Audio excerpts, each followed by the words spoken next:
Let's talk about higher order functions and callback functions. Let's say we have a function called copy array and multiply by 2. This function would take an array. So this function would do is take an array for each element of the array, multiply them with 2 and push it to a new array.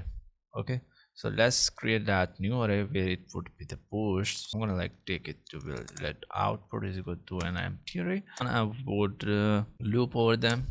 Here we will like pass in the array. So let's say we are passing 1, 2 and 3. Here we are passing. Okay, now we can use that, and we will loop over each element of the array to multiply and push it to the output. Okay, so what we'll do is let I is equal to 0. We will start from I is equal to 0 index, and we will go over till the length of the array. So I'm gonna say array, whatever the length of that array is.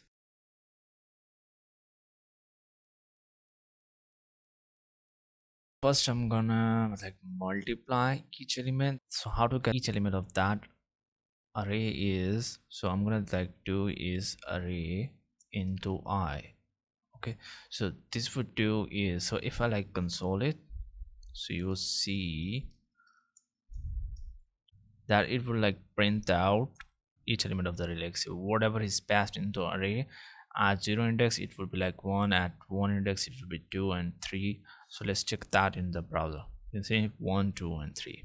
Okay, now for each element of array, we don't want to like just console that. We want to like multiply it with the 2, and we want to do is like push this like multiplied to output. Okay, so I'm gonna like push it into output and do that, and after the loop ends I'm gonna like return our output. So we know whenever like we return something from a function, have to take that into some variable. I'm gonna like declare another variable or result. I would take its output into that. I'm gonna like console that, console log result. Okay, so it has now given me 246, multiplied it and given me the result. So that's okay for now, but maybe I have to do one more thing. Like I would have to like divide it and add by 2 as well. Add with 2 and subtract by 2. Okay, so let's try. Okay, so let's say I have copy. I have the same functionality, but this time I have to just divide that.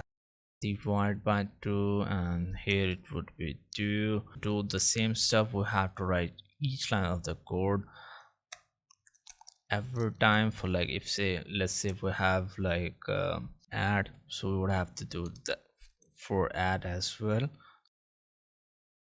or print out the result in console. So it has like divided that and given us the result, but that's not what we want because we are repeating ourselves. The first principle of functional programming is DRY.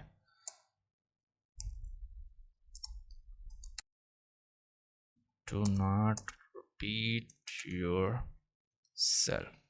Okay, so we have to think of a solution that would do all of the stuff in general, but when we want like it to do it like multiply, it would do the multiplication. But when we want this function to be like divided by 2, so like a generalized function for each calculation, I'm gonna do is move this function as a whole. To implement the DRY, I'm gonna like do is like completely remove this function, and instead of copy array and multiply by 2, I'm gonna like change its name to like manipulate, so it would do all the functionalities inside of this. Okay, and I'm gonna like do one more thing. I'm gonna like for multiply, I'm gonna make that multiply by 2 did I? Okay, multiply by 2, which would take a num and return that num with the multiplication of 2. So I'm gonna like make this functionality, but this time for only divide by 2. So we have like, so we are like reducing the number of lines of code for divide and multiplication, and like just giving it to reducing it to only one line. Okay, so this time for if it is divide. So how can we use these functions inside of these functions? Okay, so now let's try to understand that functions are functions, but functions are objects as well. Functions are first class objects as well. So I'm gonna like print out the copy and manipulate by 2,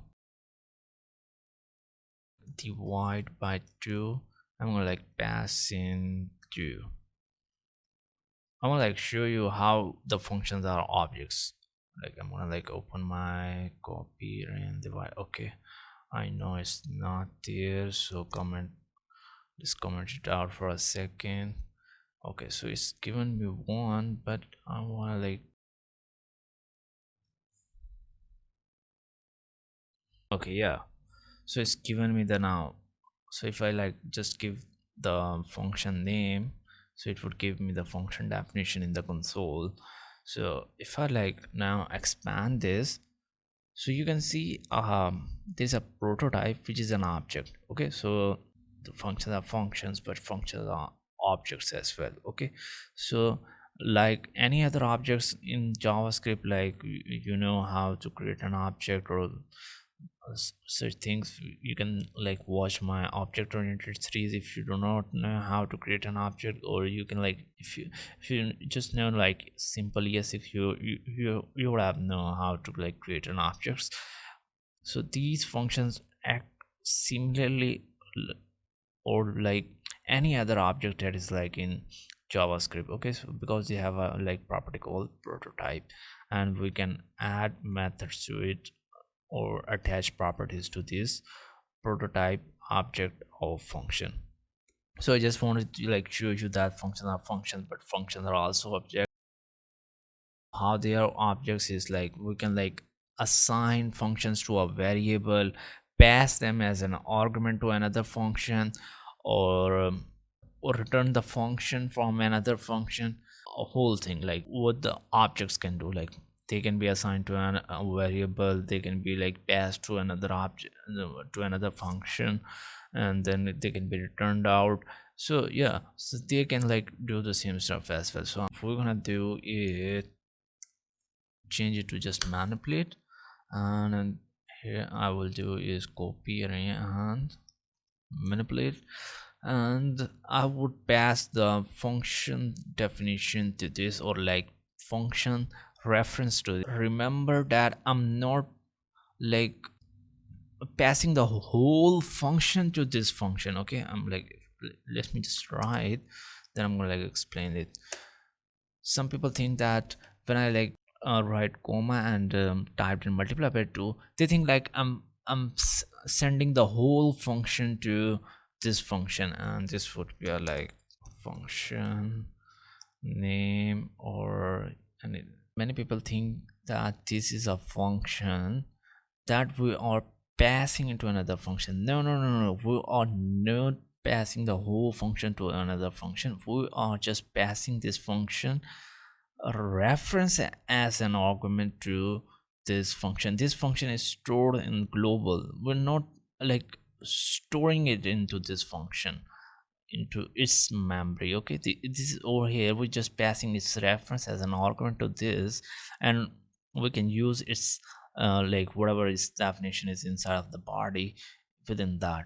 Okay, just know that we are not passing the whole function, stressing this so much. Okay, so instead of like now multiplying it by 2, I'm gonna like do is call this function or whatever like I took over here. So I'm gonna do is take function name and pass whatever the current Oh, sorry about that. Whatever the current element of that array. So let's try to break it down, and I will like debug these in the Firefox developer tools as well.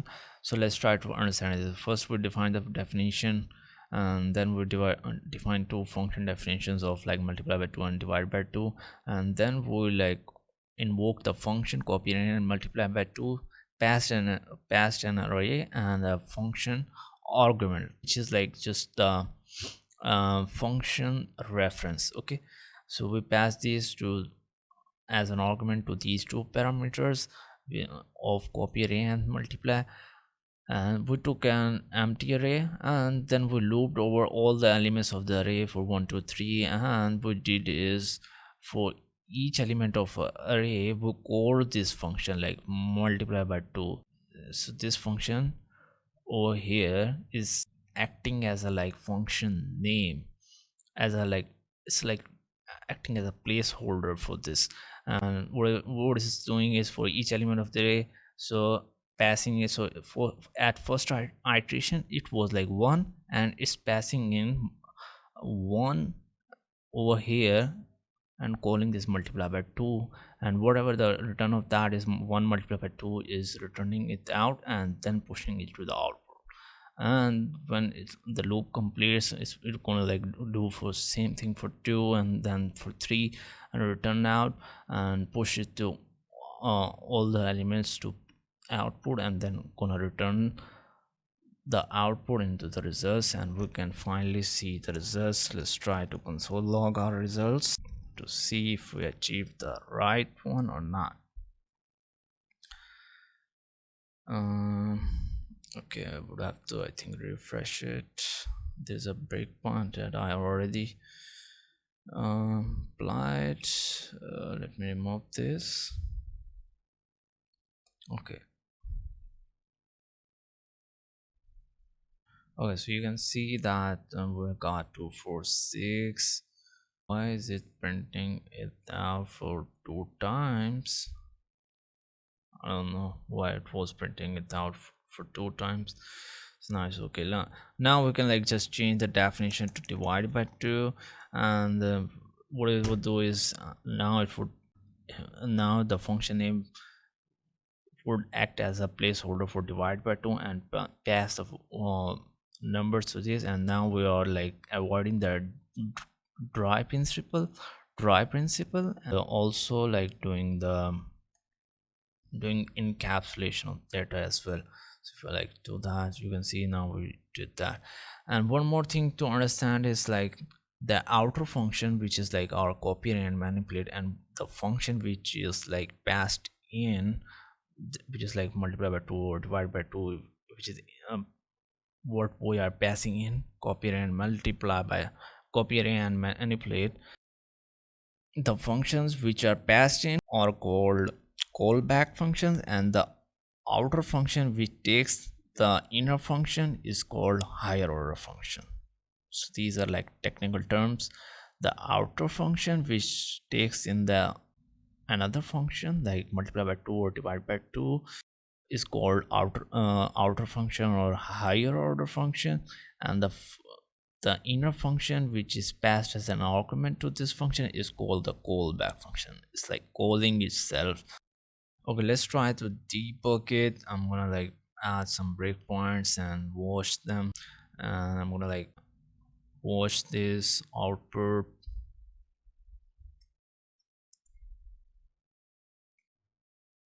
So how it's gonna be like change. I'm gonna like debug my this one as well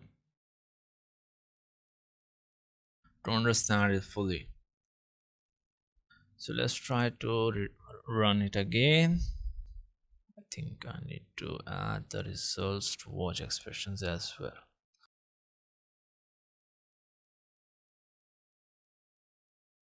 So we are currently on line number 44. We are calling the copy and manipulate with the array and the function definition. Over here in line 44, we are in line 44.